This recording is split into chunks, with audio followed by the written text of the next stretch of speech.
j'espère que cette vidéo vous trouve dans la paix et la bonne humeur. Et si ce n'est pas le cas, recevez la paix de Dieu chez vous. Pour ma part, je vais très bien, grâce à Dieu, grâce à vos prières, je me porte bien. Alors, bienvenue sur ma chaîne, je suis Jemima Kwame. Pour ceux qui ne me connaissent pas et pour toi qui me regardes pour la première fois, je t'invite à t'abonner en activant la cloche de notification, à liker, commenter et partager. Alors aujourd'hui, je suis spécialement très contente de poursuivre mon enseignement sur les 7 esprits de Dieu. Et aujourd'hui, nous parlerons de l'esprit d'intelligence et de l'esprit de l'éternel comme je l'ai signifié dans la précédente vidéo. Alors, la précédente vidéo a consisté à nous expliquer l'esprit de sagesse qui est l'esprit de sagesse et de révélation selon Paul qui nous aide à comprendre la parole de Dieu, à comprendre les mystères de Dieu, à les accepter, à marcher selon elle. Mais particulièrement aujourd'hui, nous commencerons par l'esprit d'intelligence. Are you ready? Let's go. Comme je vous dis aujourd'hui, on démarre, on attaque l'esprit d'intelligence. Alors je vous conduis dans Daniel chapitre 1, verset 4, verset 1 d'abord. La Bible dit: la 3e année du règne de Joachim, roi de Juda, Nebuchadnezzar, roi de Babylone, marcha contre Jérusalem et la siégea. Le Seigneur livra entre ses mains Joachim, roi de Juda, et une partie des ustensiles de la maison de Dieu. Nebuchadnezzar emporta des ustensiles au pays de Chinéa, dans la maison de son Dieu, et les mit dans la maison du trésor de son Dieu. On saute le verset 3. Verset 4, la Bible dit: de jeunes garçons sans défaut corporel. Bon, on va lire le verset 3 pour mieux comprendre le 4. Le roi donna l'ordre à Ashpenaz, chef de ses eunuques, d'emmener quelques-uns des enfants d'Israël de race royale et de famille noble. De jeunes garçons sans défaut corporel, beaux de figure, doués de sagesse, d'intelligence et d'instruction, capables de servir dans le palais du roi et à qui l'on enseignerait les lettres et la langue des Chaldéens. Au verset 8, la Bible dit: Daniel résolut de ne pas se souiller par les mains du roi et par le vin dont le roi buvait. Et il pria le chef des eunuques de ne pas l'obliger à se souiller. Amen, amen. Au verset 17, on saute. Dieu accorda à ces jeunes gens de la science, de l'intelligence, dans toutes les lettres et de la sagesse. Et Daniel expliquait toutes les visions et tous les songes. Au verset 20, sur tous les objets qui réclamaient de la sagesse et de l'intelligence, et sur lesquels le roi les interrogeait, il les trouvait 10 fois supérieurs à tous les magiciens et astrologues qui étaient dans tout son royaume. Voilà la parole de Dieu. Laissez-moi expliquer un peu pour les théologiens. Excusez-nous de répéter le contexte. Mais elle est pédagogique, la répétition. Du coup, pour ceux qui ne savent pas, on se retrouve au temps de la déportation des enfants d'Israël à Babylone. La Bible dit que Nebuchadnezzar ou Nebuchadnezzar, selon les versions, ça change, voilà, a marché contre Israël et a vaincu Israël. Du coup, il est retourné chez lui avec des ustensiles de la maison de Dieu, avec des jeunes gens, voilà, qu'elle ait servi comme esclave et autres. Et donc, il est revenu chez lui à la maison, dans son palais, avec beaucoup de richesses, beaucoup de trésors d'Israël et avec des jeunes gens. La Bible dit qu'il est venu avec ces jeunes gens-là et il leur a dit, bon, il a confié la garde à un de ses eunuques et il lui a dit: prends soin de ces jeunes gens parce que je veux qu'on leur enseigne les lettres et la langue des Chaldéens. Du coup, prends soin d'eux, qu'ils mangent bien, qu'ils se nourrissent bien, qu'ils dorment bien, qu'ils se reposent. Voilà. Mais au bout de 10 jours, je crois, voilà, pardon, pas 10 jours, au bout de quelques mois, 10 jours, c'est la date que Daniel avait précisée, mais au bout de quelques mois, on observerait les personnes qui étaient capables ou qui allaient être capables de passer à la prochaine étape. Du coup, Daniel refuse de ne pas se souiller par les mains du roi, à boire du vin, la viande, tout ça. Lui, il est resté dans les légumes et dans les fruits. La Bible dit que Dieu a accordé à ces 4 jeunes gens, Daniel et ses 3 compagnons, la science et la sagesse. Pourquoi? Parce qu'ils se sont démarqués, ils se sont distingués, ils se sont consacrés, ils n'ont pas voulu faire comme les autres, mais ils se sont gardés, sont attachés à la loi de leur Seigneur, de leur Dieu, et ils ont continué à marcher selon la parole de Dieu, même s'ils n'étaient pas sur leur terre natale. Voilà. Et comme récompense, la Bible dit que Dieu les a bénis parce que Dieu a approuvé ce qu'ils ont fait. Donc la Bible dit, Dieu accorda la science, l'intelligence dans toutes les lettres et de la sagesse. Et Daniel expliquait toutes les visions et tous les songes. Et sur les objets qui réclamaient l'intelligence et la sagesse, la Bible dit que le roi les trouvait 10 fois plus supérieurs. Du coup, l'esprit d'intelligence reposait sur Daniel. Daniel et ses compagnons. Voilà. L'esprit d'intelligence, d'abord, la définition de l'intelligence, voilà. On va chercher la définition de l'intelligence. C'est quoi l'intelligence? D'après le dictionnaire. Excusez-moi si je regarde là-bas parce que je regarde depuis mon ordinateur. La Bible dit, l'intelligence est une faculté, la faculté de comprendre, de connaître, qualité de l'esprit qui comprend et s'adapte facilement. J'aime ça. L'ensemble des fonctions mentales ayant pour objet la connaissance rationnelle, opposée à la sensation et à l'intuition. Vous voyez un peu l'intelligence. Donc, l'intelligence est la faculté de comprendre. L'intelligence que Dieu, l'esprit d'intelligence que Dieu a relâché sur Daniel et ses compagnons, est un esprit qui les emmenait à comprendre plus vite que les autres. Vous voyez? L'esprit d'intelligence donne à celui qui le possède de mieux comprendre les choses, de mieux pousser dans la réflexion. Vous voyez, l'intelligence te donne de comprendre plus vite que les autres et d'aller au-dessus de l'intelligence naturelle et simple. Vous voyez? Donc, puisque le dictionnaire dit c'est la faculté de comprendre, il y a des personnes qui prennent beaucoup de temps à comprendre les choses. Vous voyez? Mais l'intelligence, voilà, elle est cette habileté, cette faculté qui donne de capter plus vite, de s'adapter, de saisir plus vite. Du coup, certainement que lorsqu'on apprenait les langues à Daniel et à ses compagnons, ils arrivaient à mieux comprendre. Ils allaient beaucoup plus vite, 10 fois plus vite que les autres. Vous voyez, si les autres étaient sur les béabas, eux, ils étaient plus loin.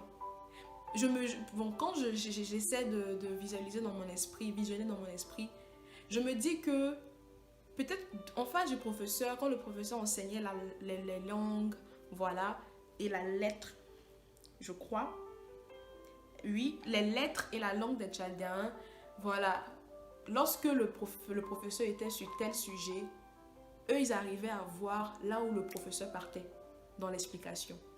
Je me dis certainement que les professeurs même étaient choqués, étonnés de voir que des personnes à qui on n'a jamais appris les lettres et la langue des Chaldéens pouvaient aller aussi plus vite. Vous voyez? Donc ça, c'est l'esprit d'intelligence qui donne d'aller plus vite, qui donne de mieux comprendre. 2 Timothée 2, regardez ce que Paul dit à Timothée. Ça me plaît trop. 2 Timothée 2, permettez-moi. 2 Timothée 2, verset 7. La Bible dit, « Comprends ce que je dis, car le Seigneur te donnera de l'intelligence en toutes choses. » Vous voyez? Donc, l'intelligence permet de comprendre. Ça, c'est Paul qui dit à son fils bien-aimé Timothée. Voilà. Donc, l'intelligence permet de saisir, de capter l'esprit de la chose. C'est ça, l'intelligence. Et on voit qu'avec cet esprit d'intelligence, le but pour lequel le roi avait sélectionné ces jeunes gens-là a été atteint. Parce qu'ils ont tellement bien fait. Et dans la suite du livre, on verra que Daniel n'a pas seulement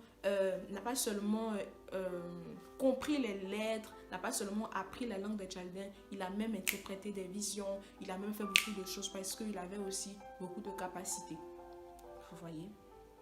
Du coup, c'est un peu ce que je peux dire sur l'esprit d'intelligence. Donc, ne soyez pas étonnés de voir des personnes particulièrement c'est ceux qu'on appelle les surdoués. Voilà, ce sont des personnes qui vont plus vite, tout simplement.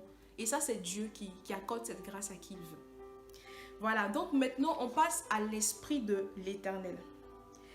il faut savoir que Ésaïe 11, verset 2 est le verset de base.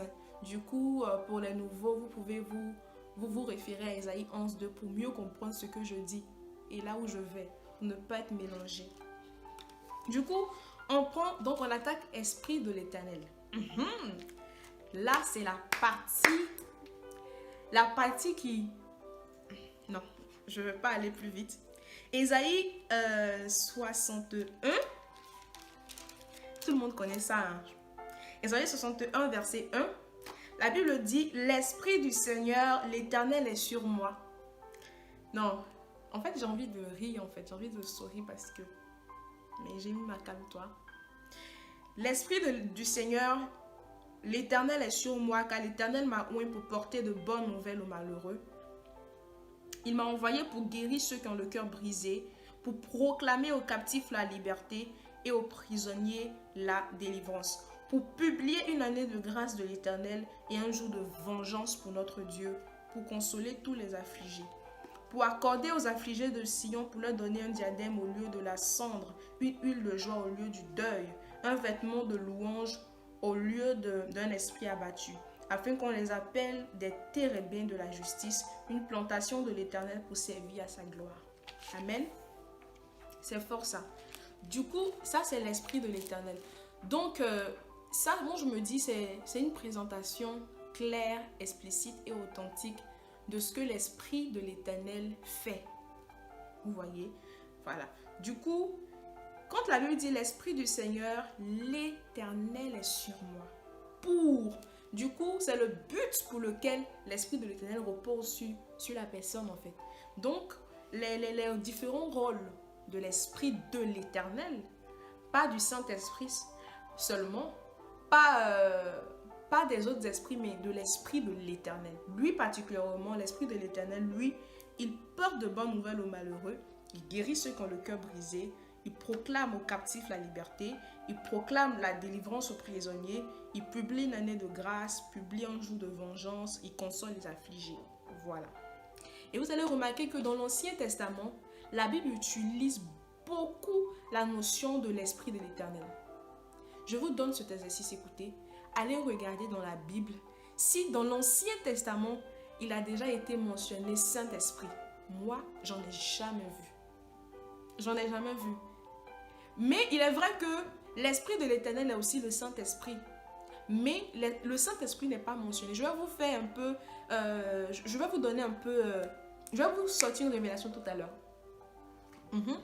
Du coup, dans l'Ancien Testament, la Bible parle de très souvent l'Esprit de l'Éternel, l'Esprit du Seigneur, et l'Esprit du Seigneur se révéla à moi, ou l'Esprit de l'Éternel tomba sur lui et le saisit. Ce sont des thèmes que l'Ancien Testament utilise très fréquemment.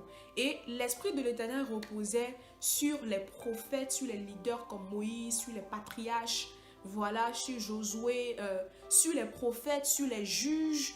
Voilà, l'Esprit de l'Éternel n'était pas donné à tout le monde. Le peuple n'avait pas accès à l'Esprit de l'Éternel. L'Esprit de l'Éternel reposait sur des hommes spéciaux. Voilà, des personnes bien particulières qui avaient un appel, une mission, un ministère, voilà, que Dieu libérait pour son peuple, que Dieu envoyait pour son peuple. Vous voyez? Donc, dans l'Ancien Testament, il est mention de l'Esprit de l'Éternel. Alors que nous savons que l'Esprit de l'Éternel est une fonctionnalité, une dimension du Saint-Esprit. Dans l'Ancien Testament, Dieu accordait une dimension pour un homme bien précis. On verra qu'avec Samson, Dieu a donné un esprit de force. On verra que avec Daniel, Dieu a donné un esprit d'intelligence. On verra qu'avec des prophètes tels que Ésaïe et j'en passe, Dieu a donné un esprit de l'Éternel.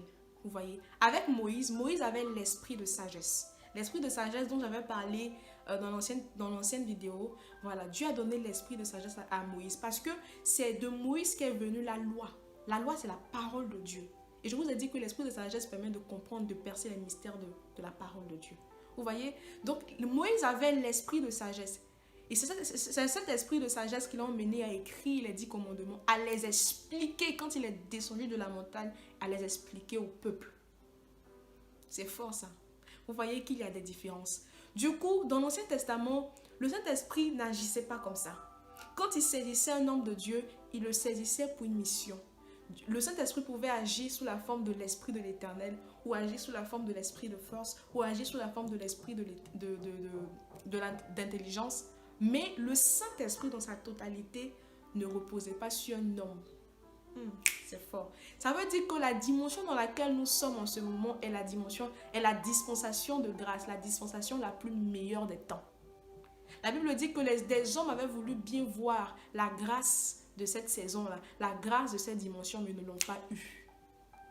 Si Jésus a reçu lors de son baptême de repentance l'Esprit de Dieu sous forme de colombe, ce qui veut dire que si tu es co-héritier de Christ, si tu es né de Dieu, tu es enfant de Dieu et co-héritier de Christ, ça veut dire que tu as le Saint-Esprit. Ça veut aussi dire que l'Esprit de Dieu est dans ta vie, est sur toi dans toute sa fonctionnalité, est sur toi dans toute sa dimension.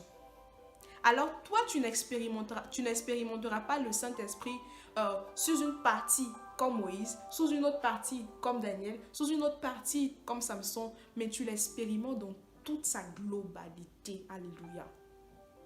J'ai en moi le Saint-Esprit qui agit dans cette opération. Alléluia. Tu as en toi le Saint-Esprit qui te donne d'agir dans les 7 dimensions. Alléluia. J'ai envie de prêcher aujourd'hui, mais j'enseigne. J'enseigne. Alléluia. Du coup, c'est ça. C'est ça. Donc, tu as la grâce de Dieu sur ta vie. Tu es gracieux d'avoir le Saint-Esprit. D'où l'importance de valoriser le Saint-Esprit, de l'honorer. Parce qu'il est en toi, pas petit. En français terre à terre. Il est en toi, pas dans une portion. C'est toute sa totalité qui est en toi. Ça va dépendre maintenant de toi, de ton engagement, de ton intimité, de comment tu t'y mets dans ta relation avec le Seigneur. Parce que le Saint-Esprit n'agira pas avec toi comme ça parce que ça risque de te tuer. Il doit te sentir capable de porter ces 7 dimensions pour agir avec toi. Donc, Jésus a dit, le royaume des cieux est forcé. Vas-y, cours, cherche Dieu, creuse. Ah, en fonction, chacun cherche Dieu à sa manière. Hein. Voilà, Dieu regarde ta foi, il te bénit. Il regarde ta foi, il t'honore. Il honore ta foi, il agit avec toi. Donc, que chacun cherche Dieu. Parce que nous entrons dans un moment de réveil spirituel. Nous entrons dans un moment de réveil spirituel. Il faudrait que Dieu agisse maintenant avec nous. Parce que il est temps que la création qui soupire après la révélation des fils de Dieu étanche sa soif. La création a soif de nous voir être à la dimension de Dieu. Et le temps, c'est maintenant. Est-ce que tu peux dire, le temps, c'est maintenant. Alléluia. Alléluia. Alléluia. Quelle grâce, quelle révélation, quelle puissance, quelle profondeur. Du coup, c'est l'Esprit de l'Éternel qui est l'Esprit de l'onction. L'Esprit de l'Éternel, c'est lui l'Esprit de l'onction. Quand on dit les malades ont été guéris à ce programme, les boiteux ont marché, il y a eu des conversions authentiques. C'est l'Esprit de l'Éternel qui agit en fait.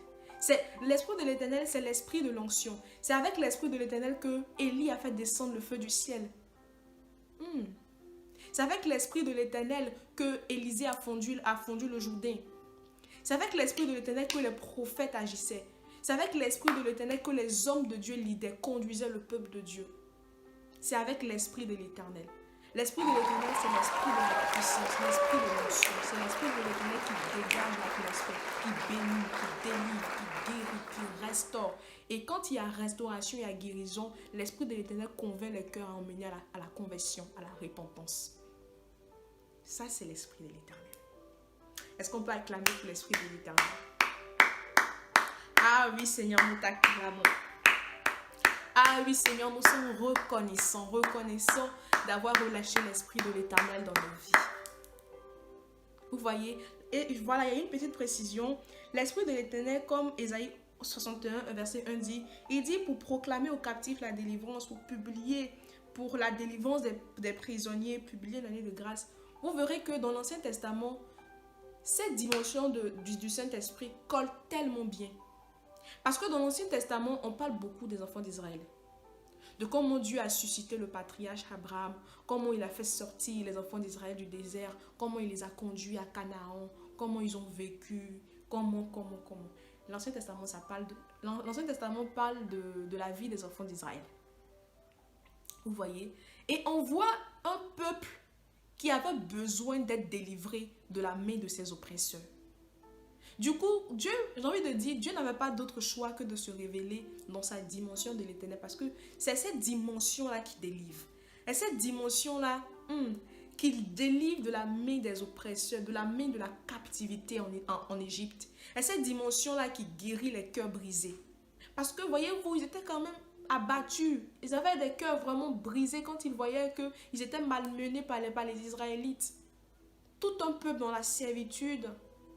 C'est cette dimension du Saint-Esprit qui délivre, qui emmène à Canaan, qui restaure, qui guérit, qui publie une année de grâce. C'est cette dimension-là. C'est cette dimension-là qui promet aux enfants d'Israël, oui, je ramènerai tes fils de l'Orient. C'est vrai qu'aujourd'hui, vous êtes en déportation, mais je vous ramènerai. Je vous conduirai dans le pays que j'ai promis à vos pères. C'est cette dimension de l'Esprit de l'Éternel qui fait ces choses. L'Esprit de l'Éternel est puissant. Alors, j'espère que cet enseignement, je n'ai pas envie de m'arrêter, mais il faut s'arrêter. Il y a une fin à tout. Du coup, j'ai été très très honorée. Ça a été un réel plaisir. Vous voyez, j'ai dit des choses conduites par l'Esprit de Dieu que je n'avais pas forcément préparées. Et je bénis le Seigneur pour son assistance. Alors, j'espère que cette vidéo vous a béni. Moi, ça a été un pur régal. Je vous dis à très bientôt pour une prochaine vidéo. Et on poursuit l'enseignement. Toujours sur la base d'Ésaïe 11, verset 2. Prenez soin de vous. N'oubliez pas que je vous aime. Gardez le sourire en toutes circonstances. Que le Seigneur vous garde. Bisous. Bye.